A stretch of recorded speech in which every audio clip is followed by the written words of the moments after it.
terkait Bapak Ibu punya segmentasi pasar yang gimana, kemudian target pasarnya seperti apa, kemudian diferensiasi, artinya Bapak Ibu punya keunggulan apa yang sifatnya sebagai pembeda gitu ya. Kemudian juga positioning Bapak Ibu di pasar itu seperti apa. Nah, tujuan pokok dari strategi segmentasi, targeting, dan diferensiasi serta positioning ini memang ya berusaha untuk memposisikan merek ataupun produk yang kita punya di dalam benaknya konsumen, di dalam pikirannya konsumen, sampai sedemikian rupa sehingga merek tersebut punya keunggulan yang kompetitif dan berkesinambungan. Nah, suatu produk ini akan memiliki keunggulan kompetitif memang jika produk tersebut menawarkan atribut-atribut yang sifatnya determinan dalam artian yang dinilai penting dan juga unik oleh para pelanggan, oleh para konsumennya gitu. Kemudian, nah ini adalah program-program komunikasi pemasaran terpadu yang efektif ya. Di sini mengidentifikasikan satu set konsumen yang merupakan sebagai pembeli potensial ya, ada segmentasi, kemudian berikutnya targeting, kemudian diferensiasi, dan terakhir adalah positioning. Nah ini Bapak Ibu prosesnya sebenarnya ya. Jadi ketika Bapak Ibu punya suatu produk, Bapak Ibu harus tentukan dulu nih segmentasi Bapak Ibu tuh apa gitu. Ya, segmentasinya ada di mana. Setelah Bapak Ibu bisa tentukan segmentasi, Bapak Ibu kemudian menentukan target saya tuh pasarnya di mana sih gitu ya. Target pasar saya ada di mana. Kemudian kalau sudah target pasar sudah kita tentukan, maka kita tentukan diferensiasi. Pembedanya apa nih dibandingkan dengan merek-merek yang lain? Keunggulan, keunikan yang Bapak Ibu punya dari produk Bapak Ibu tersebut apa gitu ya, sehingga bisa jadi alternatif pilihan di pasar gitu ya, sehingga orang tidak melulu akan membeli si mereknya si A misalnya. Sehingga ketika targeting dan diferensiasi ini Bapak Ibu mesti betul-betul melihat secara jeli di pasar tuh sebenarnya apa sih yang belum ada gitu ya. Kemudian yang terakhir adalah setelah masuk targeting dan diferensiasi, maka Bapak Ibu bisa menempatkan produk Bapak Ibu itu pada posisi yang mana di pasar. Seperti itu ya. Nah, ini kita masuk ke bahasan yang pertama tentang segmentasi ya, di mana segmentasi merupakan pengelompokan pasar ya menjadi kelompok-kelompok konsumen yang sebenarnya homogen, di mana tiap kelompok ataupun bagian dapat dipilih sebagai pasar yang Bapak Ibu targetkan untuk pemasaran suatu produk ataupun jasa yang Bapak Ibu miliki. Ya. Nah, sebetulnya segmentasi ini ada eksis di dua area, yaitu consumer market dan juga B2B market. Consumer market kita bisa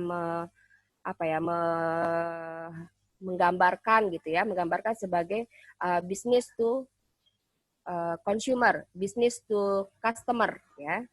Sehingga biasanya di sini adalah direct dari produk yang Bapak Ibu ke consumernya Bapak Ibu. Nah, kalau di area B2B market berarti Bapak Ibu memang ada pada area business to business ya. Jadi Bapak Ibu mungkin penyedia bahan pokok untuk market tertentu gitu ya. Misalnya kayak contohnya misalnya saya pernah bekerja ataupun saya punya satu produk ya. Saya adalah penyedia produk-produk bagi pabrik-pabrik kertas di Indonesia. Sehingga Bapak Ibu masuknya adalah B2B market gitu ya. Nah, ini adalah pendekatan segmentasi pasarnya ya. Ada beberapa elemen di sini. Ya, ada demografik, ada psikografik, kemudian generation ya, generasi, kemudian geografik, geodemografik, benefitnya dan juga penggunaannya ya. Oke, kita masuk satu persatu. Ya, ini secara demografik Bapak Ibu. Ya. Secara demografik, itu Bapak Ibu bisa mensegmentasikan pada mungkin usia, ya. Usianya mau berapa Bapak Ibu? Misalnya usia mau 16 sampai 25 tahun untuk produknya Bapak Ibu, atau mungkin produk Bapak Ibu dimasukkan pada segmen 40 tahun ke atas, gitu ya.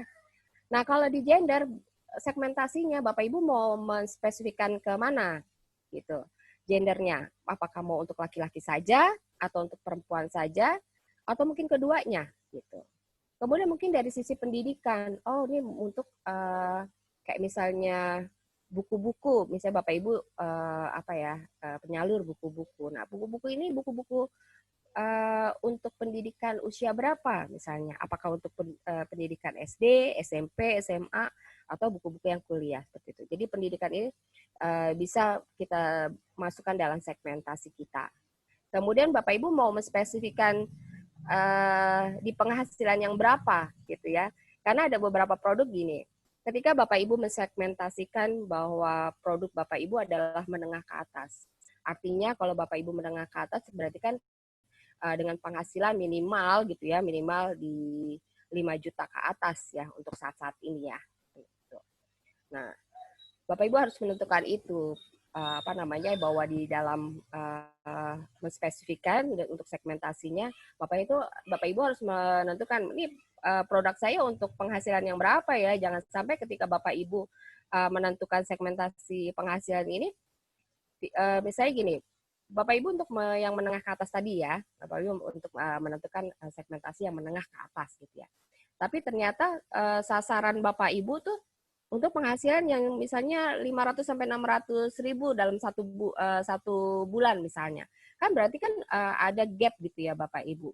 Artinya konsumen yang Bapak Ibu sebagai segmentasikan itu tidak punya daya beli untuk produknya Bapak Ibu. Arahnya nanti ke sana gitu. Kemudian etnis. Nah, kalau etnis ini biasanya gini, kalau Bapak Ibu usahanya ya, misalnya salon gitu ya, salon untuk pengantin. Nah, berarti kan memang ada spesifik etnisnya gitu. Misalnya untuk Bapak Ibu hanya untuk pengantin Jawa ya. Jadi memang pasti Bapak Ibu hanya mengerjakan produk yang berkaitan dengan pengantin Jawa atau pengantin Sunda atau pengantin apapun. Jadi Bapak Ibu mesti menentukan spesifikasi ini. Kemudian segmentasi yang kedua adalah berkaitan dengan psikografik. Ya, apakah yang ada pada segmentasi inovator? Ya, artinya Bapak Ibu model orang yang senang berinovasi gitu ya. Kemudian apakah tipe orang yang pemikir atau tipe orang yang achiever artinya orang yang senang untuk meraih segala sesuatu yang mau dia inginkan. Kemudian atau apakah orang-orang yang sifatnya senang pada experience gitu ya, pengalaman. Nah, biasanya kalau misalnya yang experience itu terkait dengan mungkin produk-produk jasa yang berkaitan dengan travel gitu ya. Kemudian believers ya, secara psikologis masuk pada sisi believers. Kemudian yang terakhir adalah strivers ya, sebagai orang-orang penantang gitu ya. Kemudian atau masuk ke sisi makers ya, sisi pembuat. Nah, biasanya ini berkaitan dengan B2B market tadi ya. Kemudian juga survivor. Ya, survivor artinya Bapak Ibu sebagai segmentasinya ada pada orang-orang yang sering untuk melakukan survive gitu ya, untuk sesuatu hal yang sifatnya survive. Kemudian ini ada generasi Bapak Ibu. Generasi yang kita sekarang lalui adalah masuk dalam generasi milenial ya. Milenial itu bisa terbagi dalam tiga generasi ya. Yang pertama adalah generasi milenial itu sendiri, Y milenial, kemudian generasi Z, dan yang terakhir adalah yang sekarang sedang berlangsung adalah generasi Alpha ya. Ini kita lihat nih generasi-generasi yang ada di saat ini ya, itu ada apa saja. Nah, uh, oke, baby boomers itu biasanya untuk tahun lahir generasi tahun 1946 sampai 1964, Bapak Ibu. Ya. Kemudian kalau generasi X itu mulai dari 1965 sampai 1980. Sementara kalau untuk generasi milenialnya itu atau kita sering sebut sebagai generasi Y itu tahun 1981 sampai 94 ya, sekitar 1994. Nah, sementara kalau generasi Y ya, generasi Z itu mulai tahun 95 sampai 2010 kemarin ya. Nah, sekarang adalah kita akan masuk pada generasi alpha ya. Generasi alpha itu mulai dari 2011 sampai 2024 tahun lahirnya. Jadi Bapak Ibu bisa bisa lebih spesifik lagi nih, Bapak Ibu mau masukin ke generasi yang mana gitu. Ketika Bapak Ibu produk Bapak Ibu ternyata masuknya adalah untuk generasi baby boomers misalnya, tapi Bapak Ibu ternyata lebih sering mempromosikan itu ke generasi di bawahnya misalnya, maka ya nggak akan ada yang akan ada yang tertarik untuk membeli produknya Bapak Ibu gitu ya. Nah, ini adalah berkaitan dengan penggunaan ya. Ada beberapa pelanggan memang yang berusaha untuk terkait dengan segmentasi untuk penggunaan. Yang pertama adalah pelanggan terbaik. Apakah Bapak Ibu selama ini menempatkan segmentasi itu pada pelanggan-pelanggan yang terbaik Bapak Ibu, pelanggan-pelanggan yang loyal sama Bapak Ibu. Kemudian adalah ada pengguna berat, artinya kayak misalnya, oh saya ini edik sama kopi, kayak gitu ya. Nah, produk Bapak Ibu yang terkait dengan kopi, maka Bapak Ibu bisa mensegmentasikan pada pengguna berat tadi, gitu ya, yang model-model edik gitu ya. Kemudian ada pengguna-pengguna biasa. Nah, pengguna-pengguna biasa ini levelnya ada di banyak lah. Kebanyakan orang biasanya yang level-levelnya dia senang, suka, tapi nggak terlalu edik gitu. Jadi hanya sekedaran saja. Kemudian yang berikutnya adalah pengguna santai atau ringan. Jadi dia oke lah kopi, tapi kopinya saya maunya yang jangan yang apa ya, istilahnya kalau di kopi itu jangan yang kuat gitu ya. Kadar kopi kafeinnya yang rendah aja gitu, yang aman di perut. Nah, itu dia masuk dalam pengguna santai atau ringan. Nah, apakah ada lagi adalah yang bukan pengguna gitu ya. Mungkin dia bukan pengguna, adalah dia akan menjual itu lagi ke orang lain gitu, ya. Nah, ini ada secara geografik Bapak Ibu. Secara geografik ini masuk dalam mappingnya Bapak Ibu di daerah mana gitu ya. Di daerah mana, apakah provinsi apa, atau ke seluruh Indonesia kah, atau hanya lingkupannya hanya kabupaten, kecamatan, ataupun kelurahan. Sebagai contoh gini Bapak Ibu produknya adalah ayam geprek misalnya gitu ya. Nah, lokasi Bapak Ibu ada di sekitaran Kebonjeruk, Jakarta Barat. Mungkin nggak Bapak Ibu mensegmentasikan pada sisi provinsi? Atau setidaknya sampai sisi kabupaten. Paling tidak segmentasi Bapak Ibu ada di kelurahan, kecamatan, atau paling paling tinggi itu ada di kabupaten. Artinya dalam sekitaran Jakarta Barat saja gitu ya. Kemudian ini terkait geodemografics ya. Geodemografics ini adalah segmentasi yang mengidentifikasikan pelanggan potensial dengan menggabungkan informasi demografis, geografis, dan psikografis tadi Bapak Ibu. Jadi ketika Bapak Ibu mau mensegmentasikan demografis, tapi saya juga maunya sisi geografis juga ada, kemudian jadi sisi psikografisnya juga ada, maka Bapak Ibu masuk dalam segmentasi geodemografis. Contohnya gini, demografis, saya mau segmentasi saya ada di usia 15 sampai 40 tahun gitu ya. Dengan penghasilan 2 juta ke atas. Kemudian ada di maka lingkupnya saya hanya sampai pada kabupaten atau mungkin saya bisa mengirimnya secara provinsi. Produk saya adalah kopi, misalnya gitu ya. Kemudian secara psikografis, kita lihat lagi secara psikografis ya Bapak Ibu ya. Nah, secara psikografis kita mau misalnya kita mau pada segmentasi experience gitu ya. Berarti kan artinya Bapak Ibu menentukan sampai pada apa namanya orang menikmati satu pengalaman tertentu dengan menikmati cup kopi yang Bapak Ibu sajikan gitu ya, yang Bapak Ibu jual. Atau mungkin Bapak Ibu mau tambahkan, oh saya berarti kalau 15 sampai 40 tahun berarti saya masuknya ke generasi milenial gitu ya. Jadi bisa Bapak Ibu gabungkan sampai seperti itu.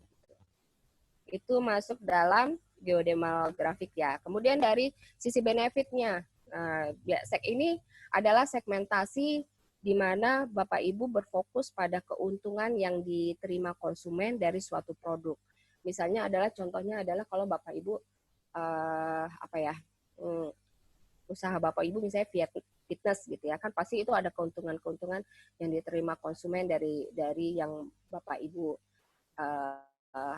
segmentasikan gitu ya, misalnya badan saya jadi lebih bugar, badan bisa membuat badan saya lebih ramping dan sebagainya. Atau mungkin dari sisi dieter gitu ya, Bapak Ibu menjual ataupun memiliki produk yang terkait dengan diet gitu ya. Maka fokusnya adalah pada keuntungan yang diterima sama konsumen. Nah, ini terkait yang saya bilang tadi, Bapak Ibu, business to business segmentasi gitu ya. Business to business. Nah, itu ada di beberapa area. Yang pertama adalah bahwa skala produk yang harus Bapak Ibu pilih adalah skala industri. Artinya Bapak Ibu ada di satu industri tertentu. Ya. Kemudian ada ukuran bisnisnya. Ukuran bisnisnya apa? Menengah, ataupun menengah ke atas, seperti itu ya. Kemudian lokasi geografik, ada di area yang mana Bapak Ibu. Nah, kalau untuk skala bisnis to bisnis kita ada beberapa area ya kalau di Indonesia ini. Kalau di sekitaran Jabodetabek itu ada Cikarang area, kemudian ada Cikupa. Kalau yang di sekitaran Cengkareng itu mungkin sekitaran Dadap ya. Sekitaran Dadap itu ada area industri. Atau kalau mau Bapak Ibu tahu area sekitaran Surabaya, Jawa Timur itu ada yang namanya industri kafling industri, itu ada di Sidoarjo gitu ya.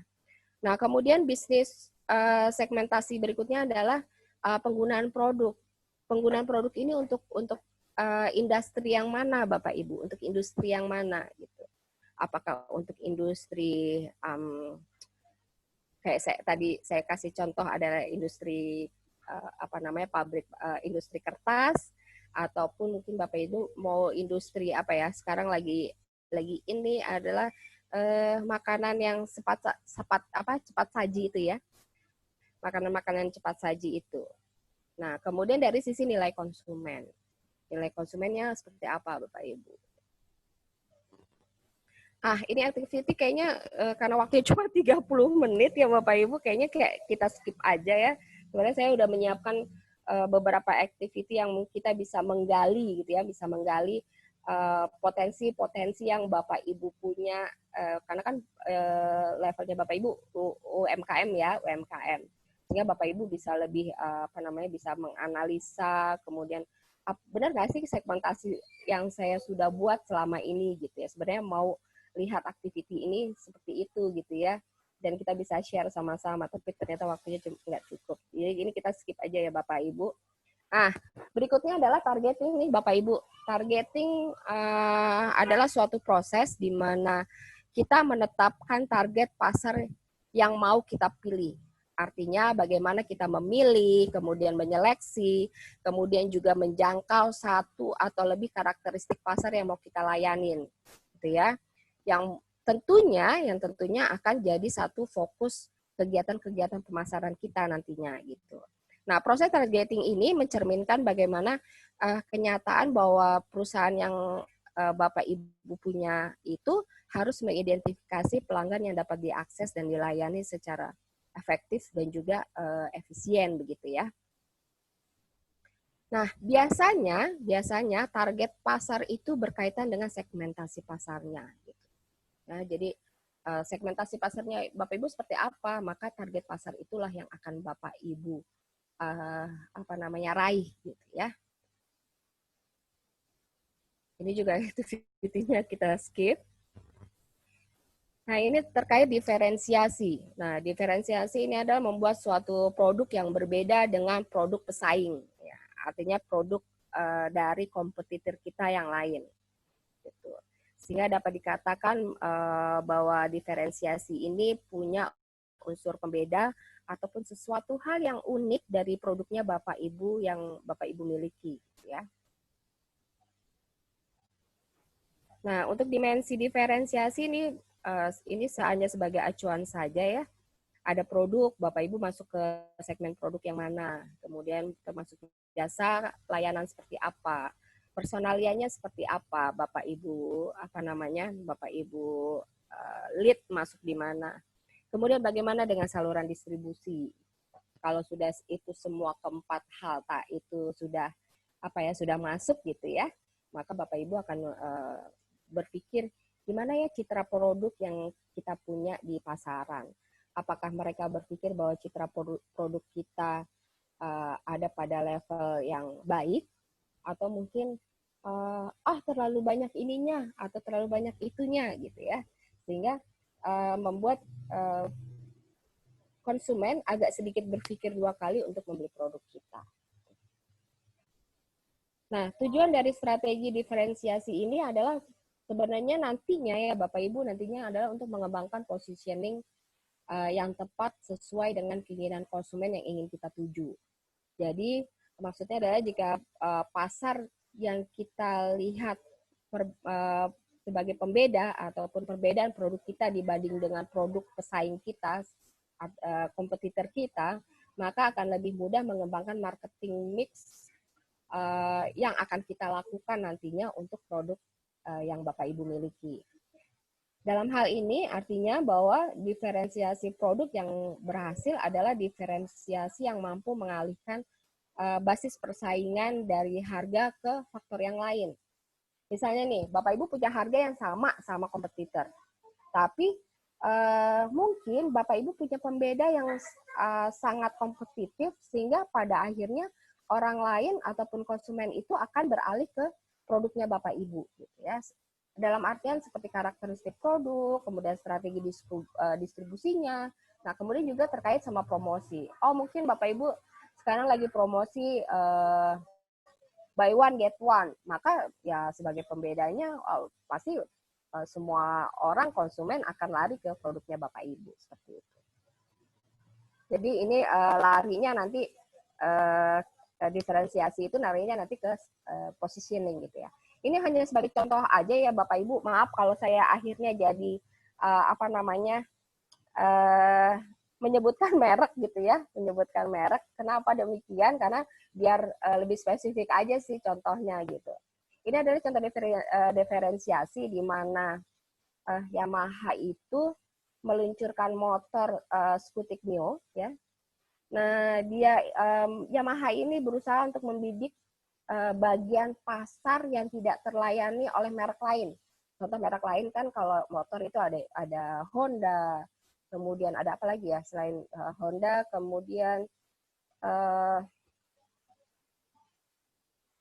saya nggak terlalu hafal jujur untuk motor ya. Dengan merek Honda misalnya gitu ya. Nah, Jurus inilah yang dipakai si Yamaha Mio untuk apa ya, mengembangkan pasarnya gitu, di mana kompetitornya sebenarnya agak mengabaikan pasar motor bebek untuk kalangan perempuan. Ini kan sebenarnya skutik Mio ini kan untuk perempuan ya, sementara Honda akhirnya baru meluncurkan beberapa tahun kemudian gitu ya. Artinya Yamaha ini jadi satu apa ya, pencetus inovator gitu ya, pencetus inovasi sebagai inovator gitu ya, untuk membidik pasar lain yang mungkin yang tidak terlayani oleh produk merek lain. Ini juga activity kita skip. Nah, ini berkaitan dengan positioning nih Bapak Ibu ya. Positioning ini sebagai satu tindakan perusahaan atau suatu usaha Bapak Ibu untuk merancang produk dan juga bauran pemasaran yang nantinya bisa tercipta kesan tertentu di ingatan ataupun memori konsumen ya. Jadi positioning Bapak Ibu mau ada di mana? Posisi Bapak Ibu di pasar mau di apa? Ya. Nah, penentuan posisi produk ya merangkum persepsi di benak konsumen tentang hal-hal yang sifatnya relatif gitu ya, tentang usaha ataupun merek dan juga produknya terhadap pesaing. Nah, lagi-lagi keterkaitan ini ada pada pesaingnya, kompetitornya Bapak Ibu. Gitu. Di mana persepsi penentuan posisi ini biasanya mencakup ada di kualitas produk, ya, kualitas produk, kemudian harga juga.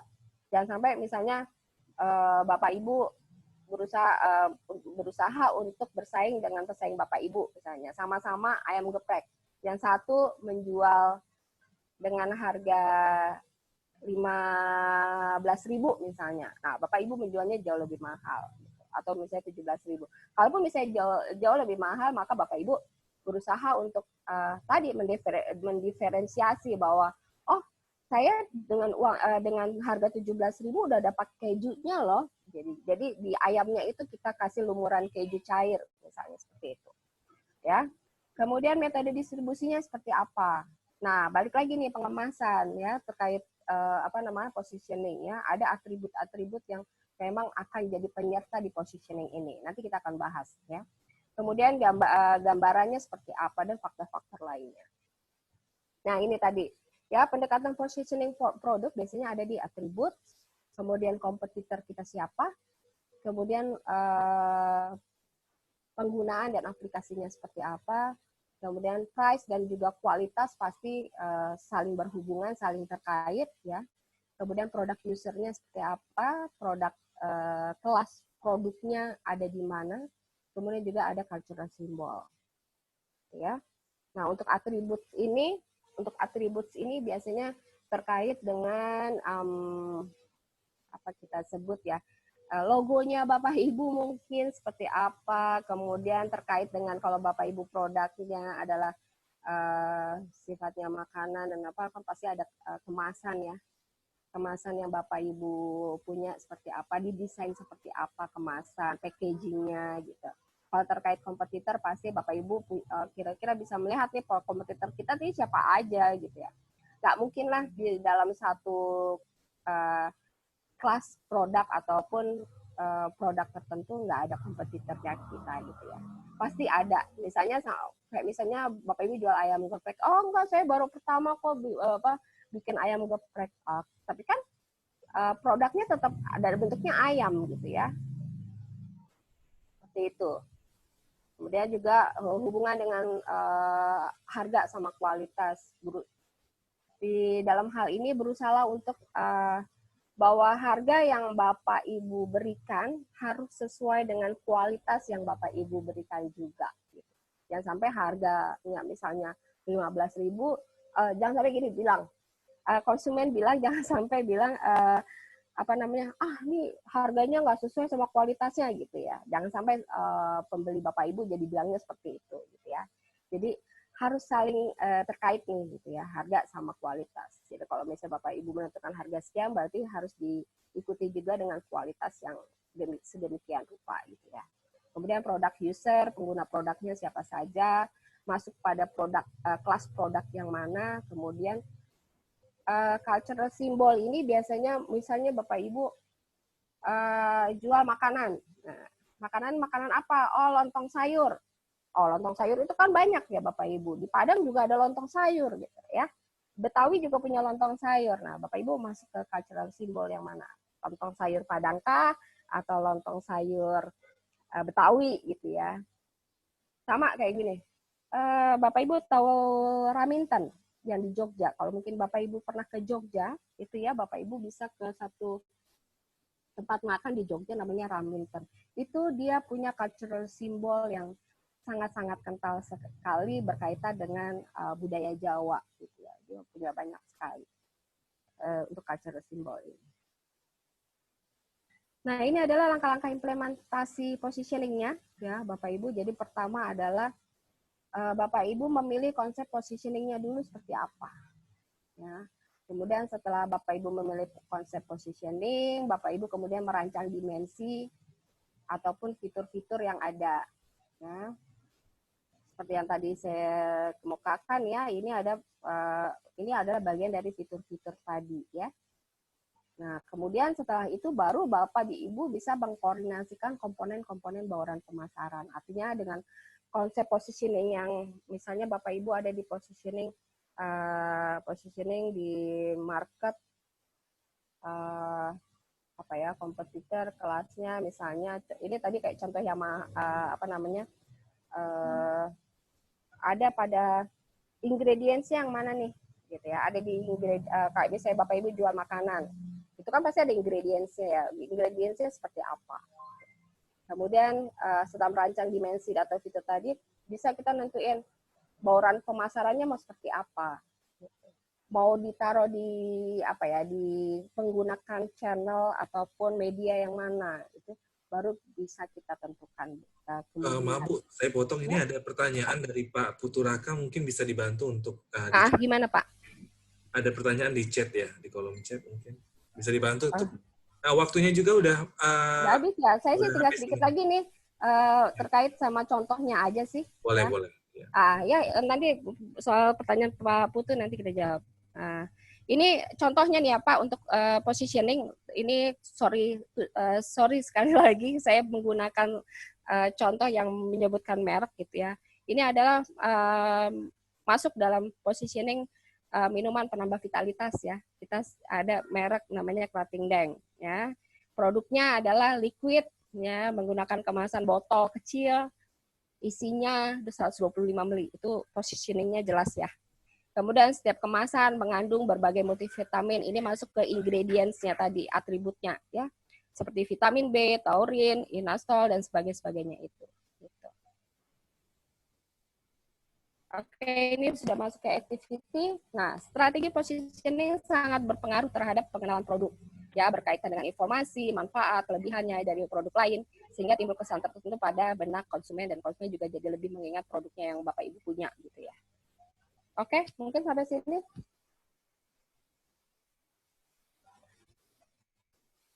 Kita lihat tadi apa ya, Pak Hasan? Ya, itu ada pertanyaan dari Pak Putu. Sebenarnya tadi pertanyaan ini diberikan untuk ke Pak Zinggara ya, tapi karena waktunya udah out. Oh, gitu. Mungkin bisa dibantu ya, Bu. Ini terkait apa ya? Untuk yang internal dan external consumer behavior yang paling menentukan yang mana ya, Pak ya? Dari sekian banyak itu. Apakah misculture kah gitu ya? Oh, sebentar. Ini saya mungkin bisa langsung ke Pak Zinggara aja, tadi ada emailnya juga Bapak Ibu ya. Atau bisa mungkin langsung ke itu ya, ke sebentar saya mau cari ini gimana ya. Sembari menunggu Bapak Ibu ya, itu materinya, linknya udah saya berikan di kolom chat. Bapak Ibu bisa langsung aja ke website bit.ly /Markom 29 April ya. Huruf besar kecilnya perhatikan Bapak Ibu ya. Ibu Selvi ada pertanyaan mungkin ya? Halo. Ada pertanyaan nggak Bapak Ibu ya terkait strategi strategi segmentasi, kemudian positioning, diferensiasi, targeting. Ya, sebelum kita closing di break jam 12:10, kita lanjut lagi di jam 1 nanti ya. Oke, ada pertanyaan mungkin? Materi ada 2 ya Pak. Iya, nanti 1 ini kan lagi on the way. Nanti kita akan kasih ya. Ya, nanti saya akan kirim materinya ke Pak Hasan ya, Bapak Ibu ya. Bu, boleh nanya sedikit? Saya Ya, agak telat tadi, ngikutinnya agak telat. Silakan, Bu. Jadi tadi kan Ibu jelasin B2B gitu ya. Apa bedanya dengan B2C ya? Oke, B2B dengan B2C. B2C itu Bapak Ibu langsung dari bisnisnya Bapak Ibu, produknya Bapak Ibu itu Bapak Ibu langsung ke customer, langsung ke user customernya. Customernya. Tapi kalau bisnis to bisnis adalah bahwa Bapak Ibu mungkin jadi dari bisnis ke bisnis, bukan langsung ke user konsumen. Gitu. Jadi misalnya saya tadi kasih contoh Bapak Ibu ada di segmentasi apa ya? Misalnya produk makanan apa namanya kayak model produk makanan apa yang kayak sekarang tuh kayak model junk food gitu, apa ya? Produk makanan yang bisa gampang diproses gitu ya. Nah, Bapak Ibu masuk ke satu jaringan yang namanya agen distribusi. Nah, artinya Bapak Ibu menggunakan masuk dalam segmentasi bisnis to bisnis. Nah, distribusi itu agen distribusi itu yang nanti baru akan masuk ke customer langsung ke seperti itu. Berarti kalau untuk yang UMKM biasanya B2C dong ya? Kalau di UMKM biasanya ya ada di bagian B2C-nya. Gitu. Karena Bapak Ibu langsung ke apa namanya user. Iya. Ada mungkin lagi yang lain?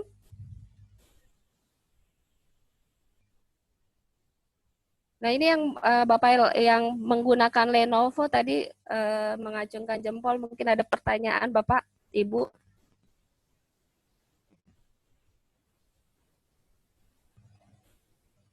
Bu, tadi kayaknya ada kelewatan belum jelasin yang use or application deh.